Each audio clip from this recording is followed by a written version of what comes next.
Hey, good morning everybody, and welcome to the vlog. I hope the start of your day is amazing, and I truly mean that because I love your beautiful faces. I actually have my caramel albino mangrove snake. You might remember I've got a bunch of those cool things, the genesinctas, and a bunch of other cool mangrove snakes. Well, unfortunately, they can sometimes be a little bit tricky, and we've tried everything. We tried frozen pinkies, live pinkies, we tried lizard-scented pinkies, so now we're at that point where we're going to have to try to assist feed them just to get them going. Sometimes one or two assist feedings, just like we do with the ball pythons, is what really can save these guys' lives. I'm going to give you a technique, and you may notice my little apparatus here. This is what you do with an arboreal snake. So the first thing I do is I have a little pinky part here. I know it's kind of gross, guys. This is a frozen pinky part. But I'm going to gently take it like this, and I'm going to go ahead and just try to open its mouth. Sometimes I can just get it in with the pinky. Sometimes I can use an actual finger or something like that. And you can see right off the bat, it's kind of biting it. But listen, it's going to spit it out like this. So I'm going to do the same thing I do with ball pythons. And I'm going to very gently get it in here.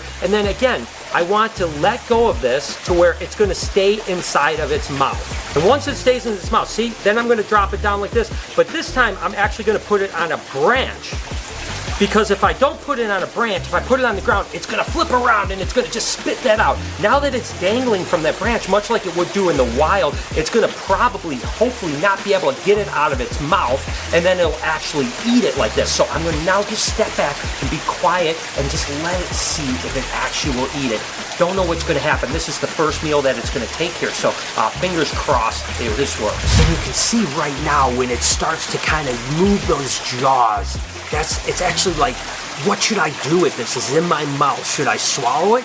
I can't really spit it out because I'm on this branch, and that's one of the reasons why I use the branch like this. So they can't use the actual surface of their enclosure to rub the pinky and actually get it out of their mouth. And after a while, it'll eventually say, I might as well go ahead and eat it. And you can start to see that it's doing that kind of mouthing back and forth, and it's actually starting to swallow it. This is absolutely what I want, training this animal to actually eat. And there it goes. It's going right down past, and its mouth is closed. Now all it has to do is undulate it down into its belly. That was absolutely what I was hoping to see. And that's it. I mean, finally it's got its meal in them. And the fact is that this is, again, a caramel albino recessive mutation. Pretty good chances that this was actually a wild-caught animal that came in as a baby, because really no one's producing actual captured caramel albinos in the country that I know of. And unfortunately, I don't know the entire back history, so this might have been the first meal that it's taken since it's been in the country. With that being said, that nutrition is going to really help it a tremendous amount, and it did pretty well. It definitely kind of just didn't know what to do, but that just starts to teach it again. I don't want to force feed these animals. I want them to take it down themselves, because it teaches them to actually eat. Now, in the future, this might have to happen 1, 2, 3 more times, but eventually it's going to start taking food on its own. This is the way to kind of train a snake that doesn't want to eat.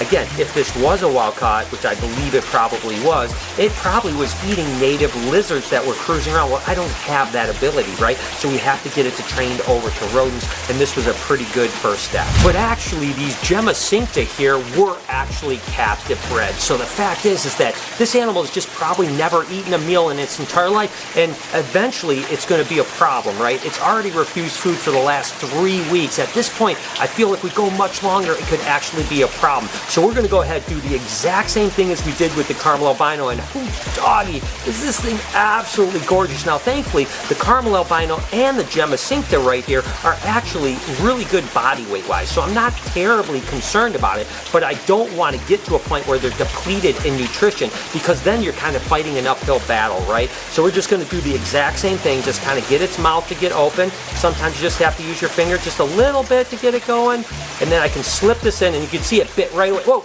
It actually started to try to eat this right away. Oh, it just spit it out. It literally seemed like it was going to eat it right off the rip. So I'm going to just try this again.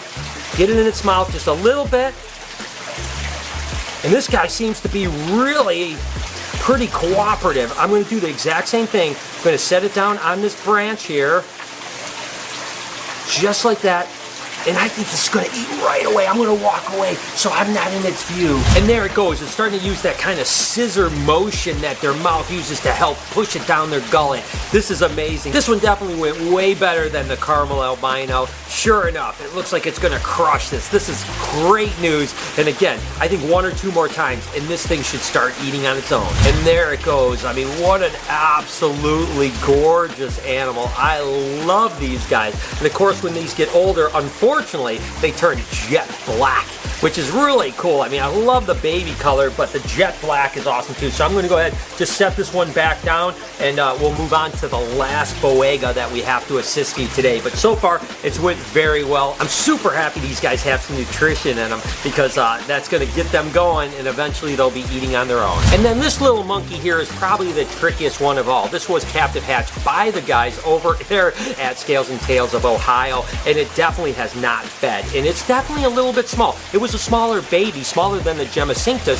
so it's something that I would have to do even a smaller little piece and hope for the best. And it's a feisty little monkey trying to strike and stuff like that. Maybe that'll be a good sign. Again, very gently, I'm going to do this, and I'm assuming that because it was a little bit feisty, it might open its mouth just like that for me. Now again, because this is a fresh baby, it might give us a little bit more problem. I'm not sure. So I wanted the piece of Pinky to be small enough that it would have a really hard time spitting it out. I'm just gonna, again, just so you can see, it's really already fighting me. Unlike the Gemicincta that seemed to be interested right off the rip. So I'm just gonna make sure that it's down there, kind of close its mouth just a little bit on it so its teeth grabs it.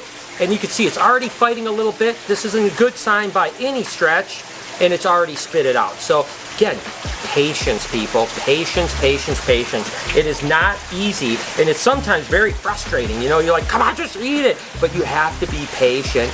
Again, this guy is just really, really going to give me a hard time. I can tell already, just by the way, when they have their mouth wide open like that, that's a bad thing, because it's doing everything it can possibly do to spit this out. So I have to get it really seated in its gullet. I don't want to force feed it by any stretch, but I want to seat it in its gullet. And then I'm going to hope that maybe if I put it on this branch, it won't spit it out. But I'm not sure what's going to happen. So I'm just going to back away and let's see what happens.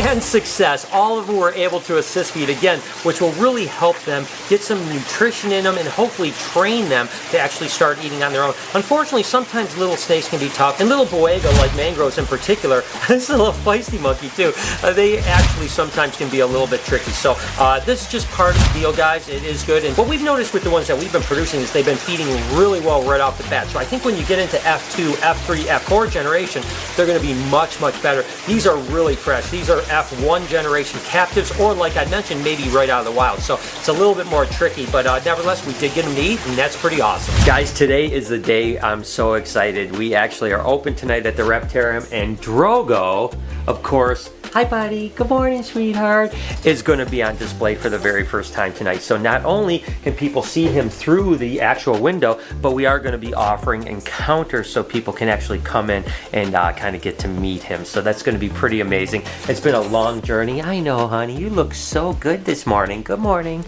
How are you? Are you okay, baby boy? Are you okay? Hi, baby. You're doing so good. I am so excited because finally people are going to be able to see up and close. And if he comes out, which he seems to kind of be always interested in people, he sometimes comes right up to that window. You can see his actual nose marks that he does on that night, where he comes up and he just kind of nudges and he's kind of just curious. So I have a feeling it's going to go really, really well. Right, Drogo? I know, buddy, you're looking so good. I love you so much. It's gonna be amazing. So hey, I tell you what, if you're into sloths and you want to have a sloth experience, now you can do it at the Reptarium. You know, when I'm down here in the dungeon, it seems like I'm talking about ball pythons all the time, especially when it comes to the breeding season. But of course, we're breeding a lot of other things. And this Stimson's python is the first of the Antiracea, which are the dwarf pythons from Australia that actually ovulated. So this is gonna be our first little pygmy pythons. Of course, we have Stimsons. spotteds and children's, and it looks like we're going to have a really good year with them as well. I mean, everything's been breeding super good, but this little girl here should be our first clutch coming up here. Probably in about a month and a half she'll have eggs, and I would assume she'll have somewhere between 6 and maybe 10 eggs, something like that. Absolutely wonderful Australian animals. So again, things are definitely heating up down here when it comes to breeding, not just with ball pythons. And even my Savu girl here is starting to swell for an ovulation. You can see the kind of distended scales, and she's kind of rounding out. I have a feeling she'll probably ovulate here within the next 7 to 10 days. So again, I was really hoping that we were going to produce Savus this year, because you guys remember we produced like 12 last year, and I was going to keep them all, and Lori ended up selling them all except for one on me.